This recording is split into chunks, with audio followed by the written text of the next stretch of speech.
Everybody, welcome back to the channel. Thank you very much for tuning back in. In today's video, we are going to be talking about capping and why it is, in my opinion, a requirement that we should be fitting it. If you go onto social media, in fact, many social media outlets, TikTok especially at the moment, there is a lot of noise about why you shouldn't bother fitting protective conduit or capping when you're rewiring a house.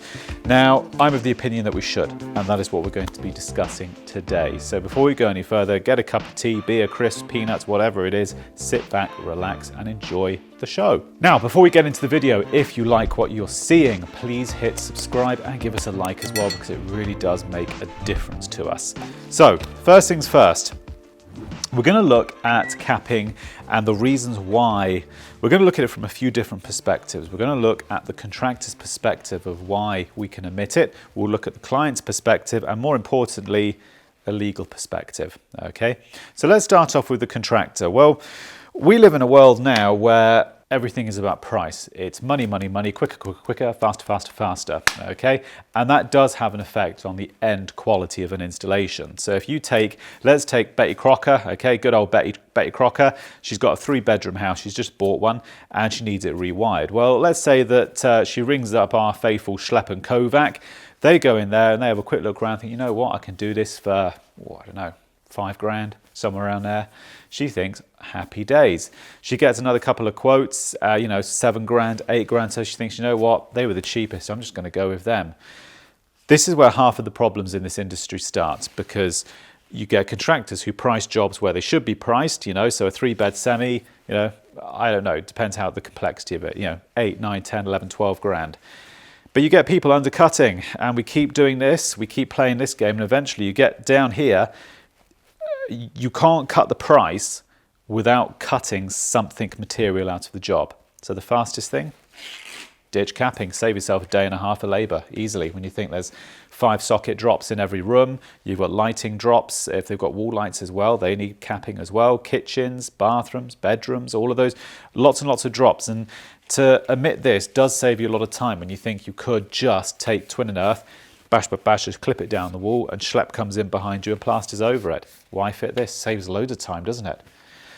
So it's a time constraint thing more than anything. I think if you were to price a job higher and give yourself that buffer, that contingency buffer, and you build that into your job, that gives you the time to work a little bit slower, take your time, get the job right, do a good job, But again, I was speaking about this in, I think, a video a couple of weeks back, talking about pricing and why we should try to price higher, because it mitigates things like this, where we can actually go a bit slower, take our time, do a good job, get it right.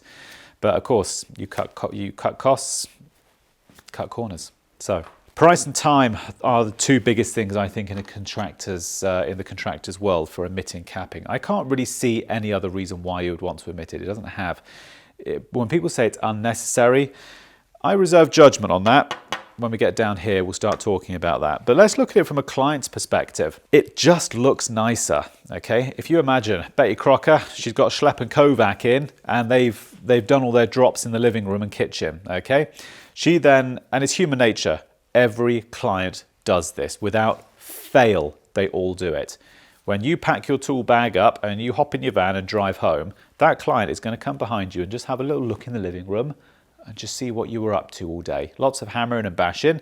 She's curious. Betty wants to see what's been going on. She gets a Zimmer frame in there and has a little look around, and all she sees, is just a load of cables just rudimentarily tacked to the wall. It doesn't look very professional, does it? Now you think, how much neater would it look if you put those cables in a little bit of pipe, you neatly fix that in the wall, a nice shallow chase, nice narrow chase. It looks really neat. How much neater would that look? Because that leaves a big impression on a client. And that can be that's the difference between a client having faith in you and a client not having faith in you. And more importantly, getting paid at the end of the job. That final payment's always the hardest one to collect. Those little things, they take time, but they make such a big difference. And also other contractors on site, builders, plumbers, kitchen fitters, bathroom fitters. When you're all on site working around each other, especially in a domestic environment like that, all the trades are just chucked in there together and you've got to try and work together to make the job happen. All the contractors they're all subtly looking at each other. Everyone's looking at everybody else's workmanship. And you can very quickly see when a contractor just doesn't give a toss.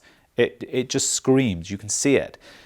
And all contractors are doing that. And you imagine the builder when he gets in his van at the end of the day, he'll just look at his workmate, hey, Bob, that schlep in there doing the electrics. You know, what a crap job he's done, isn't it? You know, Clive, our electrician, he does it all nice in capping, looks really neat. Why have that spoken about you when you could just do it? Do you know, that's how I see it. So it's also visually from a client, it just looks neater, you know, it just looks better. But the most important one is the legal perspective. And that, my friends, is where that comes in, the blue book. So let's say, for argument's sake, that, I don't know, you've been in, you've rewired the house, you didn't bother fitting capping, you know, you thought, you know what, balls to it, there's no need to do it, it's a complete waste of time, it's nonsense, right? Can't see it from my house, you know, everything's plastered, what difference does it make? RCD doesn't trip, I put my stupid little plug checker in, I've got 3 green lights, winner, winner, chicken dinner, right? No, because if something goes wrong and that customer gets hurt, and it could be through any number of reasons, it could be fresh plaster and fresh paint, and she could be wiping down the wall with a wet sponge to clean up a coffee stain or something. Water soaks in, she's got a hand on the wall, she gets a belt, she's got a pacemaker, Dickie Hart, she pops her clogs, the old duffer. There's no point anyone saying it doesn't happen, or that's ridiculous, that's completely unreasonable to assume that. It's not. Everything's unreasonable until it goes and happens. All that is going to happen is if Betty pops her clogs, okay, understandably, her family's not going to be very happy and they're going to want some answers. And you're just going to end up in a courtroom. That is all what will happen. Once people go in there and investigate the reasons behind it, you will just end up in a courtroom. And this is where I have an issue now, because you will stand there in a dock and the barrister will just be standing there with his wig on, right, like they do, and they will just pull this book out and they will just start using it against you. And he'll just say, Mr. Nagy, I'm glad you turned up today. You're familiar with this book, aren't you? The blue book? You know what this book is, right? Yeah, you've seen this book before. Excellent. I'm glad you know what this book is. Can you explain to me why you didn't comply with regulation 133.3? Now, there's only one answer you can give. What is that? Because no one knows exactly very few people know. You know, you just quote a reg number and somebody knows it off the top of their head. And we'll summarise it. Electrical equipment shall be selected so as to withstand safely the stresses of the environmental conditions and the characteristics of its location. Any items which do not by design have the properties corresponding to its location, further protection must be provided as part of the completed electrical installation. So essentially, you need to give mechanical protection if you feel it's necessary. There's another one, 134.1.1. Good workmanship and proper materials shall be used in the erection of electrical installation. The installation, this is the interesting bit, the installation of electrical equipment shall take account of manufacturer's instructions. There is one brand that I know of a cable which does specify, if you look in its data sheet, the technical specs, it does say there that they basically push it all back on the contractor because there's so many unknown quantities, they push it straight back on the contractor and they say, we advise that you use capping or we don't advise you plaster it directly. And that's on page 22, okay? There's another 500 odd pages to go. So you can see where I'm going with this. We're only 22 pages in and there's 2 regs there already. And don't forget, this is where it all starts to fall apart in a courtroom because barristers are, they're smart cookies. They're not dumb. And, when they know they're going up against a contractor, they know they've got the edge. They know the ins and outs of this. You can't win against them. They know if they're going up against a contractor, it's just winner, winner, chicken dinner for them. They've got you all day because they know full well the average contractor, they didn't go to law school. They're hands-on kind of guys. They're not bookworms. They know they've got the edge and they will use that against you all day, every day. And they'll just wrap you up. They'll just wrap you up like a kipper. There's another one, regulation 522. The installation method selected shall be such that the protection against the expected external influences is provided in all parts of the wiring system. There's another one, 522.6.1. Wiring systems shall, this is the good one, wiring systems shall be selected and erected so as to minimize the damage arising from mechanical impact, abrasion or penetration during installation. That one there on its own, case closed. If that was read out in a courtroom, you'd have no answer to that. Because if they turned around and said, Mr. Nagy, can you explain why you didn't fit capping?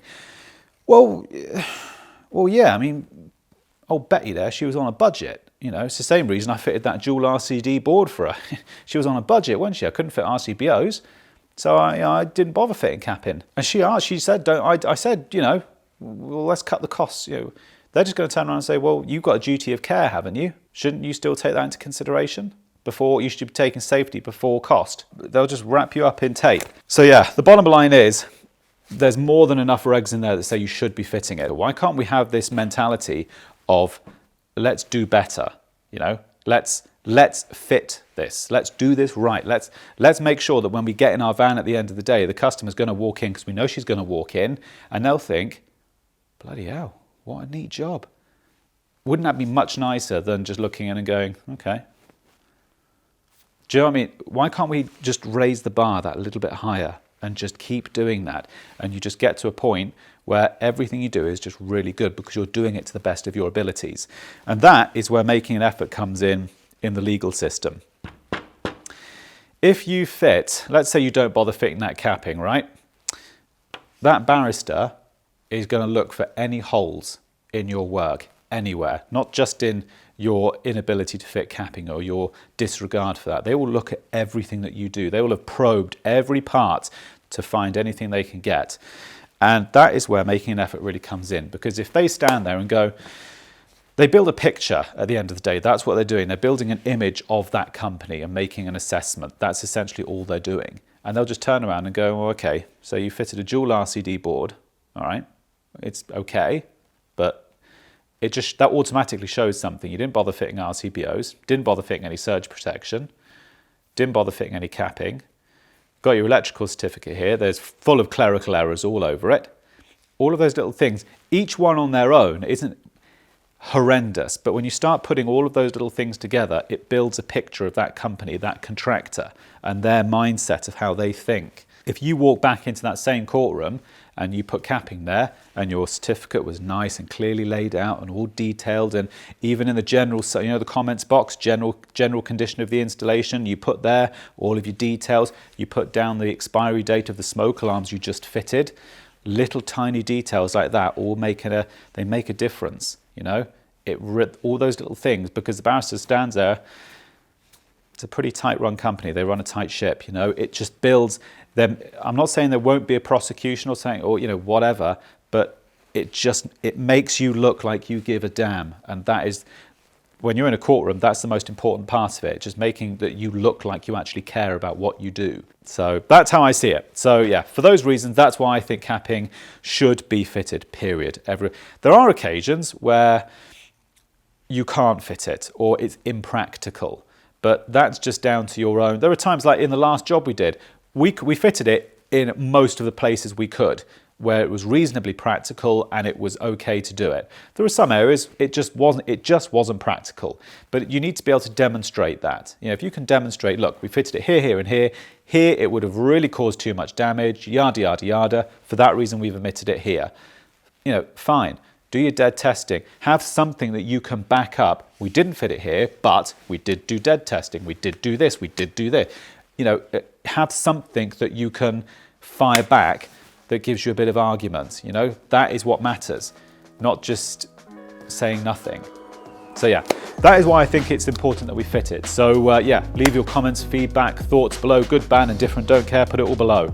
And thank you very much for watching. We will see you on the next video.